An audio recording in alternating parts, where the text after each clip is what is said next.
All right, let's get right to it. Uh, Real action time. Okay. All right, I got this book. I got this from one of the lectures of Bobby Hemmett. As you can see, I have Horace here. It's all really connected, but we're actually older than Kemet or so-called Egypt, older than Lemuria and Atlantis. Too also, we're actually older than that. We actually fell from something higher than that and came to this third dimensional planet. We got to keep digging and researching. You can't stay in one spot. If you stay in one frame of mind, if you stay there, you're not gonna grow. Your mind gonna stay there. You're gonna start forgetting a lot of shit. Start getting what do you call it? More of complacent. Uh, and also, it's something that runs in our family, like with memory. If you don't like, I'm learning like to more pull in more knowledge. So like with memory wise, it runs in my family a lot. So what I do is I'm trying to stay in a lot of different subjects. It's pertinent for me to keep it moving forward. So if you see me in one book, I'm not gonna be in that book till I finish it. I used to do that sometimes.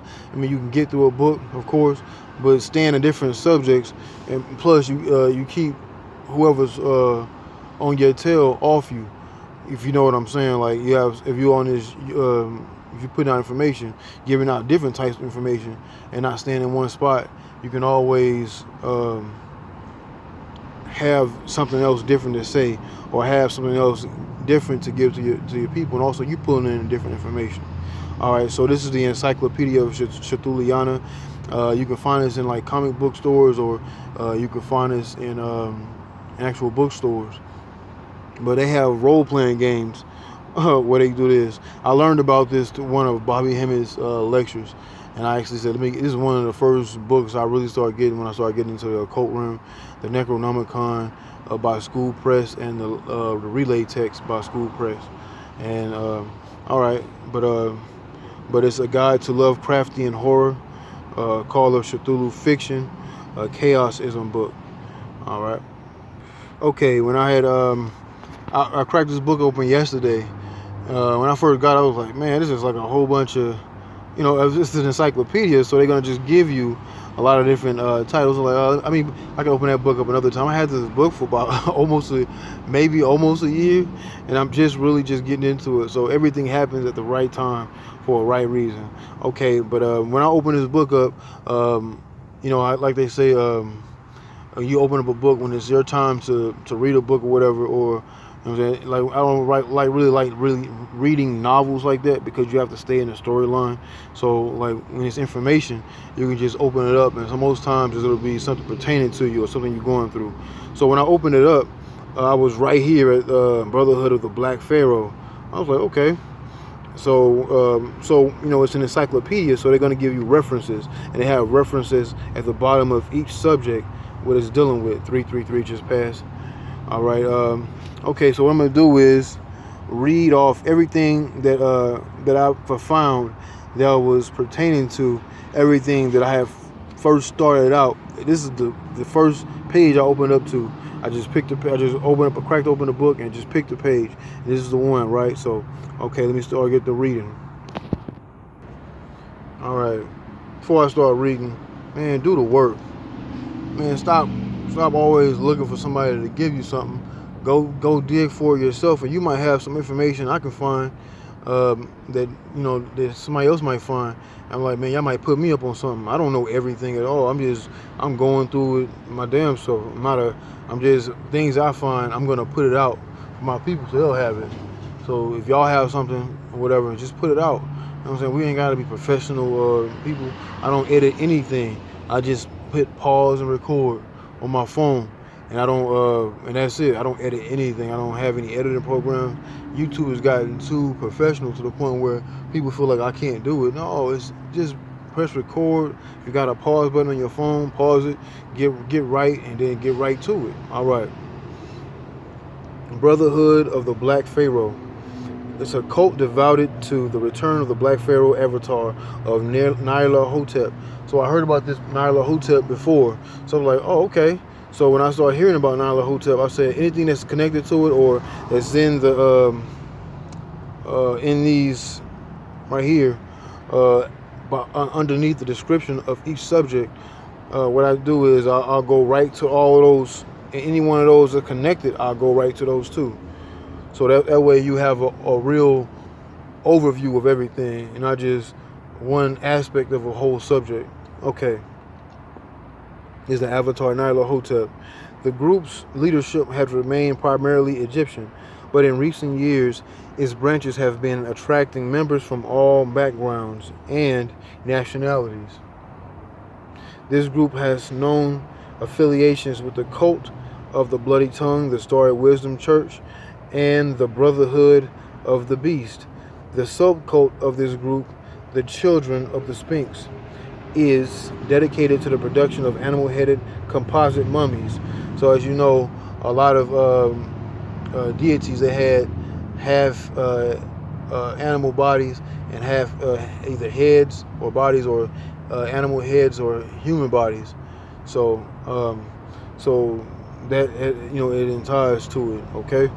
So when I was looking right next to it, I saw Nyarlathotep. I said, okay, and it's the bringer of pests. Okay. So what is this? They said the Brotherhood of the Beast, right? All right, right above it, Brotherhood of the Beast. And must I remind you, Beauty and the Beast, 666, the Scarlet Whore brings on chaos. Chaos is melanin, and these are chaos beings. So this is an old story that they are putting into like different movies, and it's up to you to break it down. The ones that understand it or that have been into it, it'll start to become easier to see in certain movies or certain books or whatever. Okay, and that's a visual. So some people learn by visually, and some people learn by hearing. Okay, Brotherhood of the Beast is an organization found in the 12th century by a Chinese sage and a Romanian noble, so that the prophecy of Neferu-Ka, an Egyptian priest of the 14th dynasty, might be fulfilled. The Brotherhood's founders led the followers of Neferu-Ka from their exile in Gaharne and brought them to Europe to intermarry with other groups of people. As the assimilation of Egyptian blood into the European population progressed, the Brotherhood kept detailed genealogical records. So like when you have sex with a woman or y'all have or if you have sex with a male, y'all have babies, so they're keeping records on you, just like they did kind of like in slavery. So they're keeping bloodline, keeping paperwork on bloodline, so they know who's who and who's down the line who will be like a so-called savior for them. The Brotherhood kept detailed genealogical records of these matings.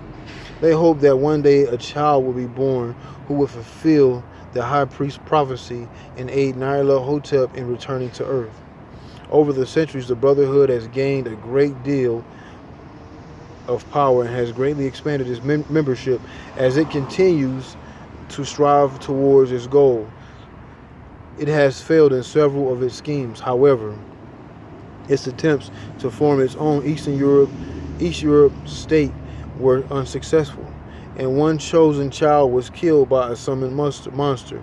More recently, the Brotherhood, having realized that the time of the old one's return is approaching, has begun preparations for a great globe-spanning operation calculated to destroy much of human civilization. So they have other contacts you can check out on here. The Brotherhood of the Black Pharaoh, which is right below here. I just read that. Gaharne is a place. Neferu-Ka is like one of the people we were just talking about from. He was an Egyptian priest. Nyarlathotep, we got that's the main one, the older one. The old ones, the fun god from Yagath. Okay, let me get to it. And also crawling chaos. Just came across that right when I was turning the pages. So everything happens for a reason. He's uh, that chaos being is called crawling chaos 2 also. Okay. Is also one of the references is called, that's a word, cult of the bloody tongue. Kenyan religion which has taken an avatar Nyarlathotep as its god. The cult's power is great, and few in the area speak of its rights.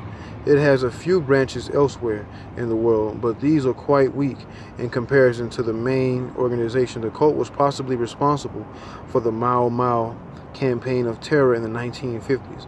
Now I got to look that up. The Mau Mau.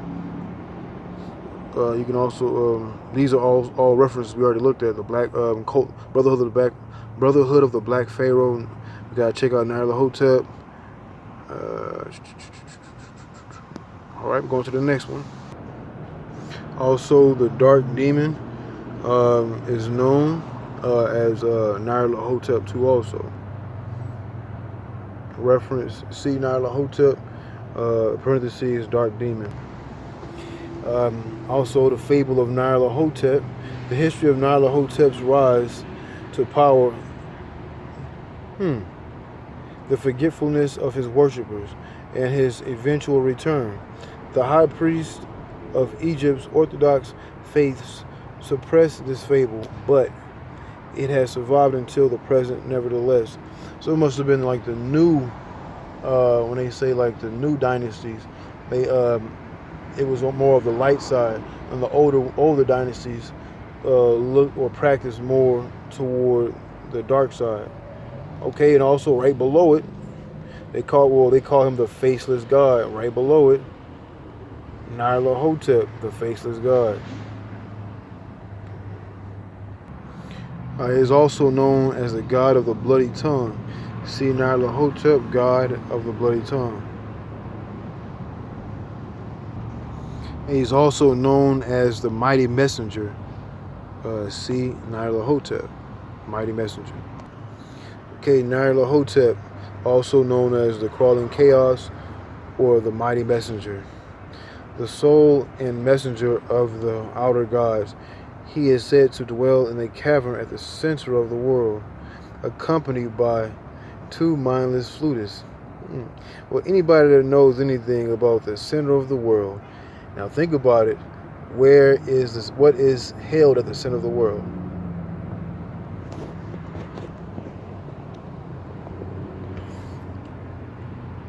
That's a clue, and that's a picture of it. He is said to dwell in a cavern at the center of the world, accompanied by 2 chaos. He is accompanied by 2 mindless flutists. He often carries messages and performs services for the great old ones and other gods, being the only one of them who is free and able to do so. The crawling chaos acts as an intermediary between the great old ones and their worshippers, as well as taking messages between the great old ones themselves. In fact, Nyarlathotep may be a personification of the telepathic powers of the great old ones. This may be possible, but Nyarlathotep seems to have a distinct personality which the old ones in human minds might find difficult to create. And he has been openly contemptuous of his supposed master at times. Nyarlathotep has been worshipped under several guises in all parts of the world. None of his most infamous cults was among the Stygians, who called him Nyarlat,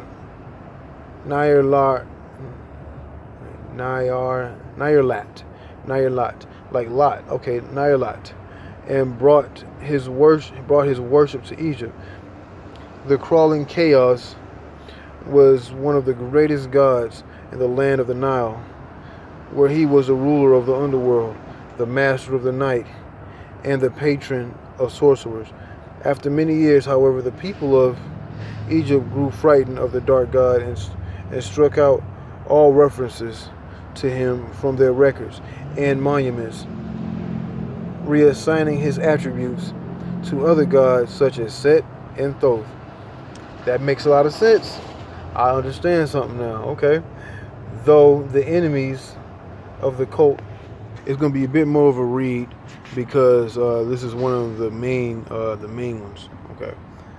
The of the cult were able to suppress the memory of Nyarlathotep. A few remembered and resurgences of his worship occurred throughout Egyptian history, the most famous of which were led by Nefertari, the Hyksos,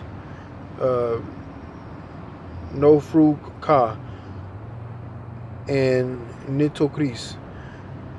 It was during Nefertari's reign at the suffix Hotep, meaning the gratified, was added to the god's name. Nyarlathotep is called the all-seeing eye. Imprints let me get it right so you can see it. Imprints de vermis mysteries, and knows much about magic and technology. The crawling chaos sometimes appears to a chosen person and gives him a useful incantation or piece of machinery. Unfailingly, these gifts lead only to the madness and destruction of their wielders. Nyarlathotep seems to gain great pleasure from watching these victims destroy themselves. That sounds like me. The outer god will eventually bring destruction to humanity and the earth. That's all. That's what I want. To end it all. Several prophecies state that Nyarlathotep will come in the last days, dressed in red and with wild beasts following him, licking his hands. The crawling chaos will journey among the cities of the world, giving demonstrations of science and magic. Then, quaking auroras will roll down on the citadels of man, and humanity will be destroyed as the crawling chaos turns the entire universe into a colossal graveyard. Nyarlathotep aided in the construction of the first nuclear weapons, so this prophecy may already be coming true. So, who came up with pop quiz question, motherfucker? Who came up with the first atom bomb? Huh? Who knows this question? The first nuclear weapons. Well, they say they give all the damage to Adolf Hitler, but if people know, he was in the occult realm. So if he was in the occult realm dealing with the Tibetan information science, which is melanated people in Tibet or so-called black people in Tibet, so okay, that you should understand something then. Unk off the Kunsu. All right. All right. Nyarlathotep's true form is a noxious expanse of yellowish slime. But to carry out the bidding of the other gods, he can take only one of his 1,000 forms. Whether Nyarlathotep truly is confined to 1,000 forms is uncertain. Recent findings suggest that Nyarlathotep may be able to take any form he desires. He has used only a few during his journeys to our world. However, those which are known are listed below. See Abith. So these are a lot more than names. I'm not going to keep reading them all because I pretty much went through most of them already. I'm not going to just read them all. I'm going to have them on this video so you can go and check them out for yourself. The ones that I haven't come across just yet in this video. And this is more of them. So you can look it up yourself. So you don't have to depend on me to get everything for you. I'm giving you references so you can go back and check.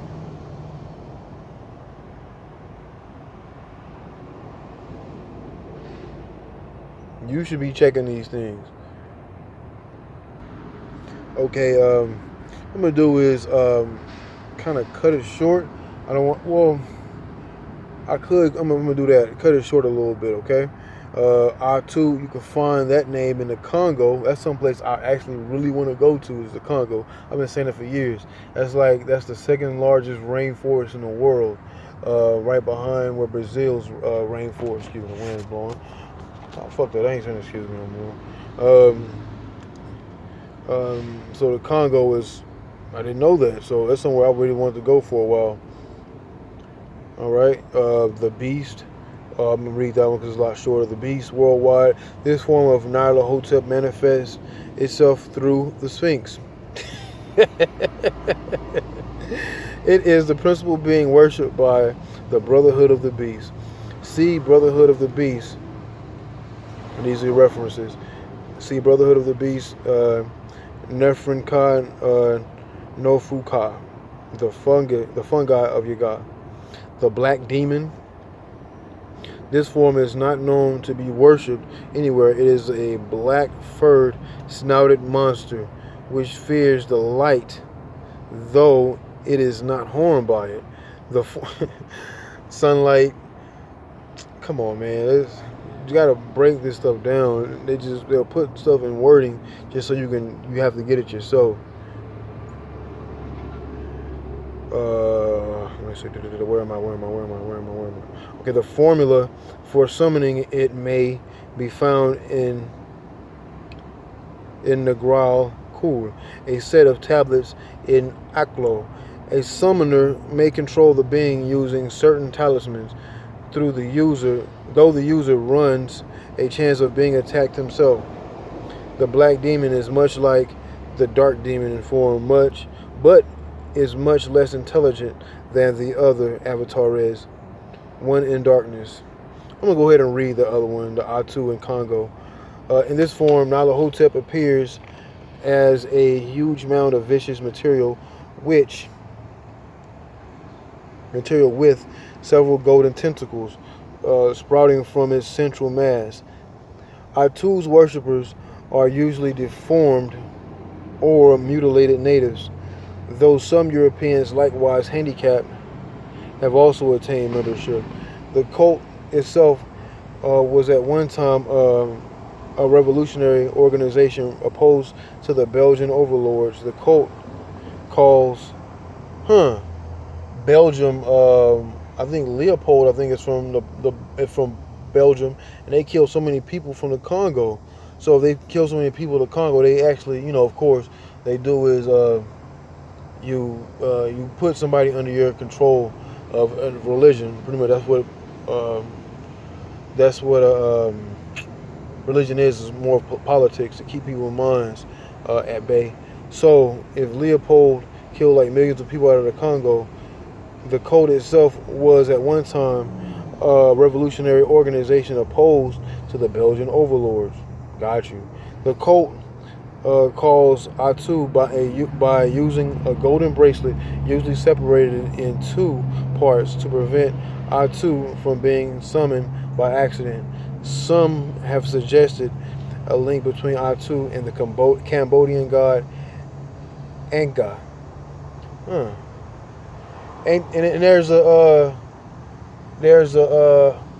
temple, I think it's called Angkor Wat, and it sounds like Angkor Wat. Okay, wording is everywhere when you see it when it comes full circle. Black man, England, a hairless man with dead black skin and hooves on his feet. The Crusaders brought the worship of Nyarlathotep in this form back to Europe, and their descendants began the European witch cults in which the black man played an important role. Sounds like that they call it a demon Santa Claus. Have you ever seen a movie I think Santa Claus, I believe. It's like a Christmas movie they have, but it's also a real thing they have out in Switzerland. It's really big out there, where they have a slave of, but it's from the Moors, of course, because you see the black and the red on it. So when you see that, that just entails where everything pretty much comes from. We gave the Moors, melanated people, dark-skinned people, gave people in Europe, taught them pretty much everything. They were shitting in the streets, pissing in the streets. That's why there's so many diseases. They taught them how to use plumbing. All of that. They gave them science, technology. They gave them policies. Taught them how to talk. Put a board on their back so they can stand up straight and walk. All type of shit. But then they switch up on them, do all kind of shit and figure we got more numbers so we can take them out. They don't realize that was just a physical. Even that was a physical, that's fucked up what they did. But in due time, people will get all the shit that's coming back to them. And we got to push the issue on them. Not just physically, but using our minds. That's why real magic is located. So look up Santa Claus. You see the pictures of children being scared, and he has chains on him like a slave too. Also, so that's pretty much in England, or a lot of in Germany. I believe you'll see it in with Switzerland too. Also, haha, 222. Ooh, all right, Black Pharaoh. I was just turning the page to the next one because there was more on this side. So what I'm gonna do is. What I'm gonna do is mark this one, so I'll know to come back to it and check it out again too for my damn self. So I'm just reading to y'all. I'll be being able to come back to it. Okay, now pay attention. I see some shit dealing with Aleister Crowley, so this is gonna make some real sense too. Black Pharaoh, Egypt, a man of proud Egyptian features, garbed in prismatic robes and wearing the headpiece of a pharaoh. He is worshipped by the Brotherhood of the Black Pharaoh. This form may be identical with that of the black man, and is much like the occultist Aleister Crowley's depiction of Awaz, the spirit which dictated the book of the law to him. That's a really good book. I found that. I went through hell to get that book when I was out up north. I went through hell to find that book, and I found it, and the people that worked there couldn't even find it. I found the motherfucker. I stayed persistent and found the book. That motherfucker was worth it. I paid $5 for that book. That bitch is damn near worth $1 billion to me, man. So much great information out of that book. I stayed up for about 3-4 hours thumbing through that book, and I read it all night once I got it. And by morning time, I was finished. I crashed. I went right to sleep once I finished that book. But yeah, that's a good book. If you ever, all you melanated people out there, dark-skinned people or so-called black people, go get that book if you can get it somewhere. Get that book and read it. Take your time and read it. There's a lot of good information in that. It's a book called The Book of the Law by Aleister Crowley. Okay, Bringer of Pests. We saw that name earlier. Worship in Egypt's 12th dynasty. This manifestation can only be described as a horde of huge spitting supernatural locusts. That's what I was thinking of. They had the so-called locusts that was so-called attacking in the Bible, huh? Okay. It has no known modern cult.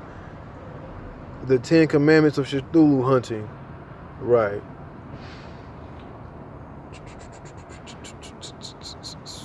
Okay. Remember, he's the all right. I'm not gonna stop recording. I'm finna mark this really quick. All right. Remember, he's the crawling messenger. So crawling mist. Let's see. Dreamlands. A sickly colored fog which springs up without warning and moves purposefully toward the messenger's destination. And he's also called the crawling messenger, I believe, too. Also, so it all ties in. Dark demon, a form of Nyarlathotep which occasionally possesses a contactee. It appears much as the black demon, a snouted, clawed, black-furred being, but is larger and more cunning. It sometimes seduces those steeped in studies of black. Yes, indeed, but is larger and more cunning, it sometimes seduces those steeped in studies of black magic, promising them glory if they will allow him to enter their bodies. Of course, no reward comes to those no, Nyarlathotep possesses. Well, probably the person that wrote this does not look like us, so they're gonna get fucked up. So they're gonna tell you that to keep you away from that. And plus, probably the person that wrote this isn't probably that dark person. So, and it's called Dark Demon. So let's keep it real. Dark One, California, Louisiana. I was just in Louisiana. If I would have read this part before I went out there, I probably would have. You never know. You never know. Since mythos cults